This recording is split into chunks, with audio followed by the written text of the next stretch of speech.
Hello mga Kamilings TV fan, this is Miling, you are tuned to Milings TV. Kamusta po sila?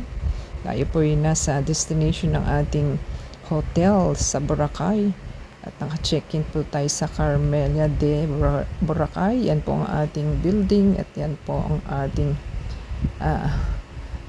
nakikita sa place. At the same time, tayo po ay gutom na sa ating biyahe. So first day pa rin po ito. So, tayo po na-invite ni Gilbert Chongco sa Astoria Current. At yan po ang kanilang buffet na pakain sa amin. At tayo po na libre sa ating lunch.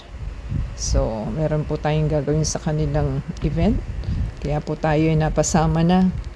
So, ito po yung bali promotion din na sa Astoria Resort and Hotel daw po. So, itry po nila at maganda naman po ang kanilang place. So, meron lang po tayong gagawin sa kanilang event. So, ito po yung invitation po pala. So, wala po tayong idea. So, kakaunti lang din po ang kanilang na-invite. Kami po ang first at early bird. So, ginutom na po kami kaya hintay sa oras. So, masarap po ang kanilang food. At tayo po yung napadami ng kain sa gutom po natin. So, thank you po sa ating sponsor ng Astoria. So, yan po ang ating kinain. At tayo po yung kumain din ng salad. Patikim-tikim din po hanggang sa nabusog po tayo. So, tayo po yung voice over lamang. Kung nagustuhan po nila ating video for today, subscribe po sila. Ada sa Facebook, Twitter, TikTok, and Instagram. At yan po ang ating food na ating kinain. The same time, meron po silang live music dahil waiting pa po tayo sa iba.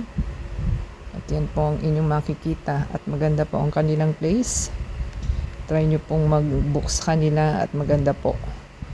Kung kayo pupunta ng Boracay, so tandaan po nila yung Astoria Current. Ang kanilang new na business is yung Astoria Resort and Hotel po ang inyong puntahan.